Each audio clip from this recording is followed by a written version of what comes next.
most welcome to Historiespanarna History Reconnaissance. This time we take you back to 1949 at the Los Angeles Fire Department. A great insight in firefighting of that time, in the city, in the mountains and in the harbor. As always, with our lives on the line.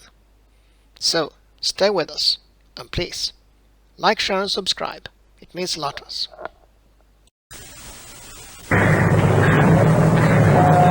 Housed within these stations are the crews and equipment of the basic firefighting unit.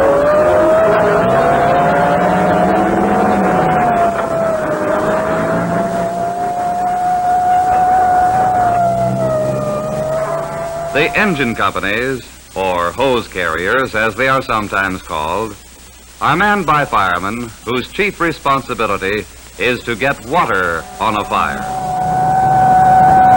With this two-piece engine company, taking the hydrant is the first operation when going into action. The hose carrier proceeds to the fire. As its companion unit, the pumper moves into position.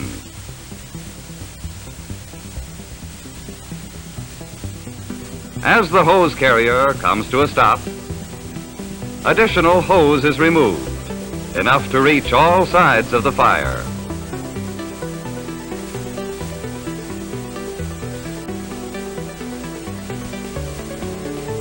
When this is done, the line is broken,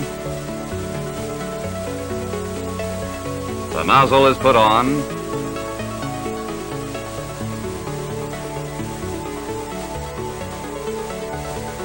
shut off, and the men lead in.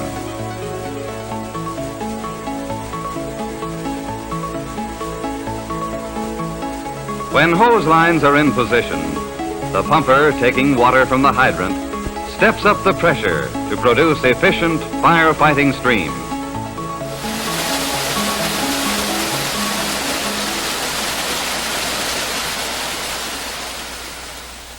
When fires are reported by telephone, the correct address must be given if the fire department is to send aid. A quick check of the map,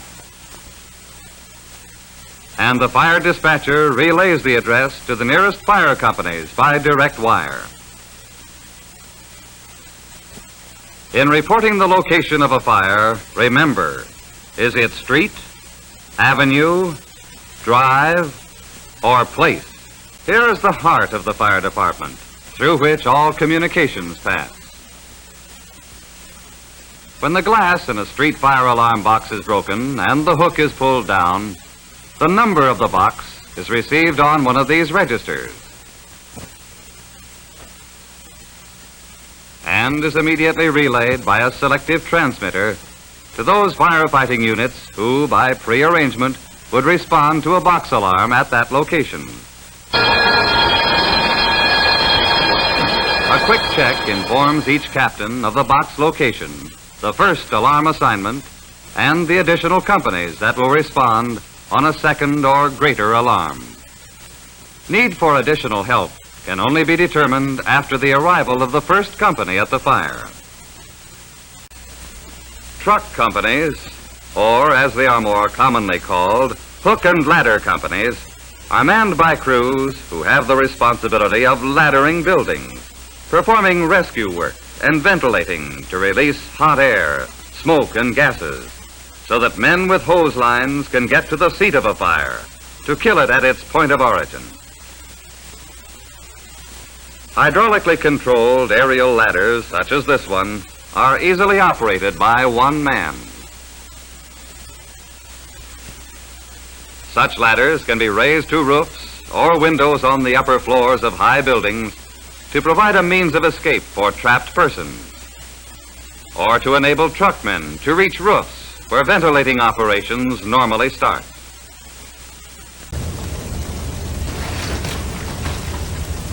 The prevention of fire goes hand in hand with its extinguishment and is considered by many authorities to be of equal importance. Good fire prevention practices keep unwanted fires from occurring in the first place.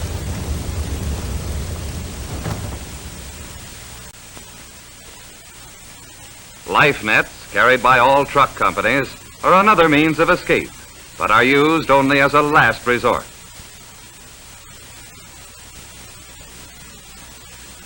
At fires where deadly fumes and gases are encountered, gas masks afford protection.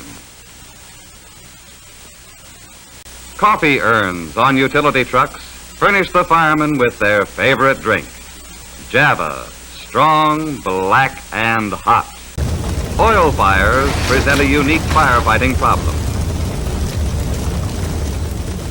Foamite companies, carrying cans of foam powder and portable foam generators, are in constant readiness to suppress such fires. Foam powder, dumped in the hopper of the generator, is mixed with the moving column of water and flows from the nozzle in a sticky mass that has a strong smothering effect.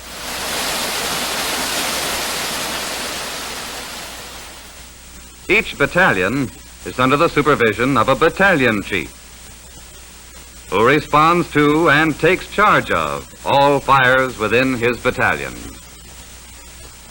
He is responsible for the efficient operation of the companies under his command. Direct control of individual firefighting units is relegated to captains. Engineers or pump operators, auto firemen or drivers,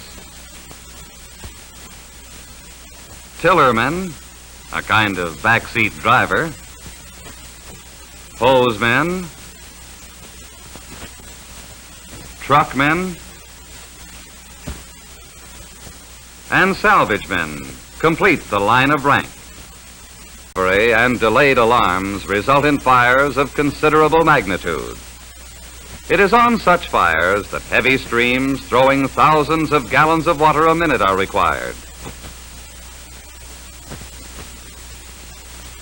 In manufacturing and industrial areas where the possibility of conflagration is the greatest, manifold companies such as these are located.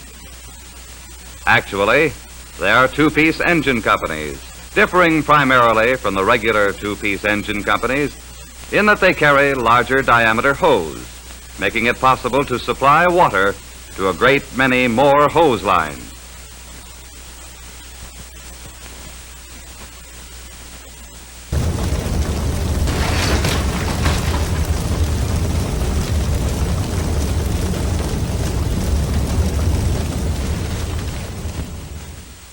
Mountain patrol stations house tank trucks carrying hose and water.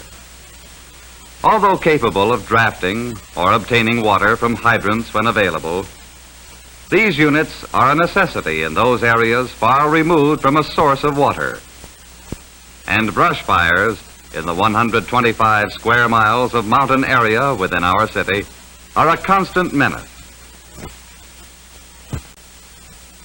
In direct contrast to our arid mountain area, where water for firefighting purposes has long been a problem, we find a different situation at Los Angeles Harbor.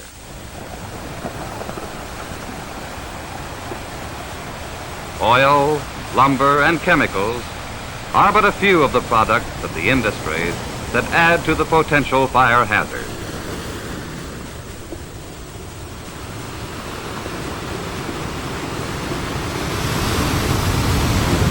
Over 45 miles of waterfront with warehouses, ships, and oil-soaked piers contribute to the possibility of fire.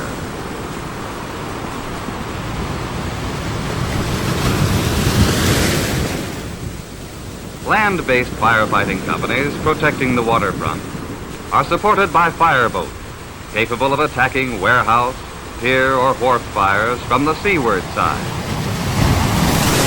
And fires aboard ships. That is the responsibility of the fireboat crew, particularly so when such ships are out of reach of land-based companies.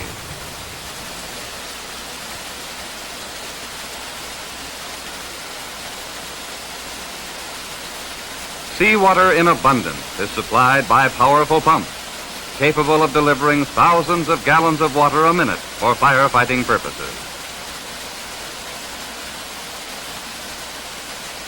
Of exceptional importance is the ability of our fireboats to supply water to land-based engine companies should the need arise.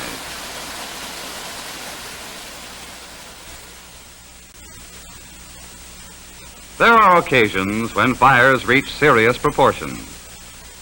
In such instances, the radiated heat may become so great that firemen with hand lines cannot approach close enough to efficiently fight the fire. Portable monitors and wagon batteries supply the great quantity of water needed. Or when such fires involve the upper floors of buildings, the water tower is the answer. Obviously, water damage is extensive, but confining this type of fire to its point of origin is a must to prevent its spread to adjoining structures. The fight against fire is a never-ending fight. Each year, thousands of lives are sacrificed, and millions of dollars worth of property go up in smoke. The tragedy is that most fires are preventable, that human carelessness accounts for most of them. Preventing fire is everyone's job, but the control and extinguishing of fires once started is the responsibility of the fire department. To this end, modern apparatus and equipment play an important part when manned by efficient, well-trained crews. A fireman's job is a hazardous one, a job of teamwork and preparedness.